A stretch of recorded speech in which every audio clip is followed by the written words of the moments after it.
All right. Ladies and gentlemen, welcome to the Nerd Badge Podcast. I'm your host, Michael Quinn. Today is something that I like to do. It's a little bit of an experiment. My first guest, if you will, for this whole entire experiment is my good friend, Tommy Invincible. Tommy, say hello to people. Hello, my name is Tommy Invincible. Happy to be here. This is a really good person. Screw He's a little really bit. put Screw in a the little work bit. for me. I'm like outside the We're shot. trying to out-angle each other at the same time. So I gotta Little get- good yeah. competition, but great person. Literally, his name is Stephen Person, and he's done a lot for me. I'm really appreciative of him. Oh, shut up, And shut it's up. good to be on the show. How you doing? Good. I'm doing good. So this is the part where I want people to kind of like get to know somebody, because I mean I can't have people in the studio all the time, so I'm able to take this on the road and do some really simple interviews. So Tommy, tell the people about yourself. I go by Tommy Invincible. My real name's Thomas Vinci. I added last letters to my name when I was in school, getting beat up. I had to find something to get through it, and becoming invincible was the way I overcame everything. And the reason I started to be a pro wrestler was to try to be the tangible hero and give back the inspiration that was given to me. Personally, my favorite is Randy Orton, John Cena, Batista, and I just want to be a super athlete, super kind person, and show that it's possible to get through bad things without becoming a bad person yourself. Overcoming adversity, main thing, just overcoming to become invincible, and that's how I'm here, pro wrestler, and why I met you, and why I'm still on this journey. So I like interviewing people and asking them like basically the simple things about themselves. Like, tell me about the first time that you can remember pro wrestling coming into your life. I'm going to tell the truth, although it's been hard on Twitter, but the first match I remember was I was watching wrestling with my grandma, and what captivated me was Gold Dust versus Val Venus. That's I a know good match. that's a controversial name right now. Yeah. I don't know what's happening. Yeah, but Gold Dust is the main person because he kicked someone in the nuts that deserved it. He was shaking his hips, had the towel around. I get all the girls, kicked him right in the nuts, somehow got away with it, shattered dreams. I was captivated, jumping up and down on my bed, and that's the first fond memory I remember, and I was just stuck since. Was that the gimmick they were doing, the feud where there was Terry in the middle of it? No, it was just them that I remembered. Okay. It was a match on Velocity. Okay. Cable box. I have no idea what channel. It was Illegal. That was my parents. Yeah. But You're a small child. You don't need this constant supervision of adults. I was 4 years old. Yes. Don't cancel me for having an illegal cable box. I'm canceling everyone for everything. I know, really. So tell me, where in New York are you from? I'm from the Bronx, New York. Nice. The Boogie Down. Boogie Down Bronx. How long you been living up there? Do you live anywhere else in New York City? All my life I've lived. Nice. So tell me, what was the last match you had before? Because we're at a show right now. We're in HAWA, so we just both had matches respectively. So tell me about the last couple of matches that you had. How'd you feel, especially with everything coming down since COVID, everything's picking back up. Tell me about the last couple of matches that you had. After pandemic, yeah, I think we all lost our footing, so no excuse there. I still trained every day. I did a lot of training at the park because they closed the gyms. Did a lot of calisthenics, a lot of WWE drills that I've watched them do at the PC Combine, especially. A lot of get down, get up, a lot of things in the grass. I used the football post as a chin-up bar. So I did a lot of that, so I was always ready. Always ready, at least mentally and physically. And then obviously you build the ring rust. But I was very lucky coming back from the pandemic. Gino Caruso, Guillermo at HAWA here. I've had a few people really give me a chance to shine and do things, as well as Gabe Sapolsky, who's been keeping an eye on me. And Gabe is awesome. I did a couple of tryouts of his. Gabe's amazing. If you ever get a chance to, we're at the same one. Yes, exactly. That's right. That's where we first met. Actually, NYWC. Yeah, NYWC one. Yep, Sportatorium. Mike Mondo, who's Mike Mondo's awesome. So I've had a lot of people in my corner teaching me things, and I've just been trying to prove them right and not let them down.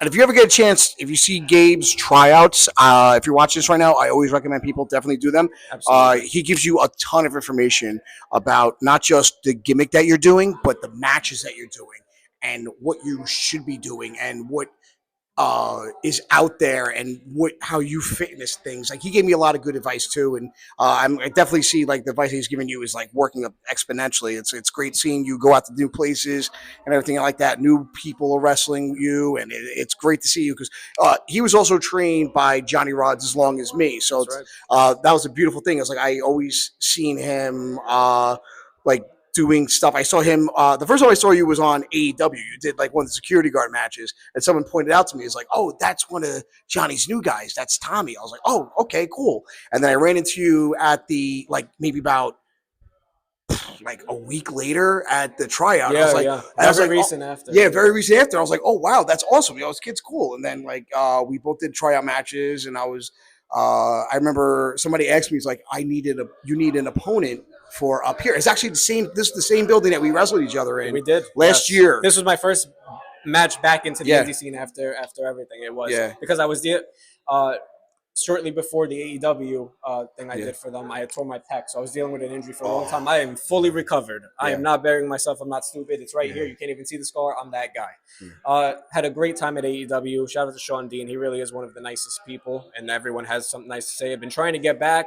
Haven't gotten back yet, but when I do, if that opportunity meets, I will be ready because that's what I can control the controllable. Yeah, did a contract signing, got TV time for 10 minutes there Nice. with MJF and Wardlow. It was one of the best segments in AEW still. So I'm just happy to be a part of it. Happy I added something. Wardlow hits hard. You don't want to Yeah, don't get hit by Wardlow. MJF obviously talks very well. Everything went well as far as that. And then yeah, meeting you, yeah, you saw I was working my ass off. oh please. You could sell water to a whale.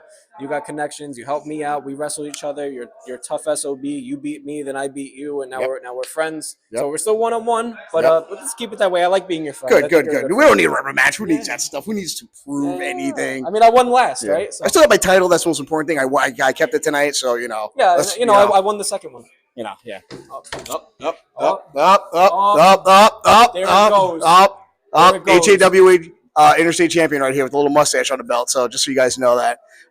Yeah, You could keep that yeah. one actually. But yeah, tell me something that you feel that Johnny has definitely taught you, because I feel like everybody walks away from a different period of Johnny. I feel like the period where Johnny was really like rocking and rolling at the old Gleason's gym. I know you started with the new Gleason's gym, but to you that's just Gleason's. You know what I mean? Like I'm not downplaying anything. The guy, everybody. No, there's definitely an OG, and you're Yeah, part of the OGs. yeah. Yeah, I tell started me, there in 2015. tell me how it's like learning from Johnny at the new place. Johnny's Johnny, man. Yeah. I think what he was 10 years ago, he is now. He hasn't changed. He would still whoop my ass. And he has. He's made me pass out on a few occasions, putting me in a front Sorry for the face technical lock. difficulties. No, that's all right. You had to show people Yeah. you're the champ. Putting me in a front face lock. Yep. And he can choke out anyone, the best of them. You Absolutely. can't hurt this man. Absolutely not. If he should take the tattoo off my back, which says Invincible, and put it on him, but Yeah. he graced me with it. And he Yeah. let me earn that name. That's He good. didn't just I was Tommy Vinci for a while until he saw that I earned the name and that I wouldn't get a big head and that I had the right intentions in See, mind. that's the thing about Johnny that people don't realize is that he'll give you a name, and some people it fits perfectly, so perfectly they use it their entire careers. Like guys like Matt Stryker, Yeah. you know, and there's certain people out there that have Tommy Dreamer. There's Taz, there's all these guys that Even have the these people names. that didn't understand their Yeah. name at first, it's And then still their name. It's still their name because of Yeah. Johnny, and it's nice to see that Johnny like he tried giving me a name and he realized, oh, Bob, no, that ain't no work. They laugh at you too much. I was like, all right. So the true story, you ever hear him tell the story about how he came up with Johnny Rods? He came up with it. He had the name, Yeah. and then he sits on the curb, whatever not, and he told me that story. And he's like, Paul, I want you to kind of do that. So what did I do? I go out in the curb and I started thinking to myself, like, oh, I need a name. Because the name he gave me was Mighty Mike Quinn. And everyone literally laughed at me in my first match. So I was like, They okay. still are with that mustache. Oh, but God. There was no mustache back then. But I had a match with an individual and he was like, Paul, it don't work. No, we got to come. I want you to do what I did and go to the curb. And I was like, all right. So I did it, and then I understand Johnny's process when it comes to names. Like this, it's funny when people think like, oh, people are yelling here. Sorry, people. Johnny was just like, I need a name for you, Paul, and I came up with the Stephen Person, and he loved it. Loved it, and it works, and it's great. And he let me keep that, and he told me if I don't like it, Paul, you're not going to use it. So. But yeah, Tommy, thank you for coming down. Great interview. Thank you. If you're, I will finish this since you did ask me what did Johnny teach Yeah. you, and it's funny you said that. When you think you know, you don't know, and when you think, and then when you do know, after all that training, all that time, you still don't know anything. Absolutely. That's how I finish that. Yep. Before we get So to 10 plug the minutes. socials, bro. Plug the socials. At Tommy Invincible, Instagram, TikTok, Twitter, X, whatever, and Twex, follow I call me it now. It's such a stupid name. Stupid name. Follow me on all that. I love my fans. I love all you. And thank you guys for watching my interview. All right, so guys, yes, thank you for Tommy coming down. Always love having you down. Awesome. All right. Love Thank you this for having me. guy. Yay. All right. So that's it. Later. I am invincible.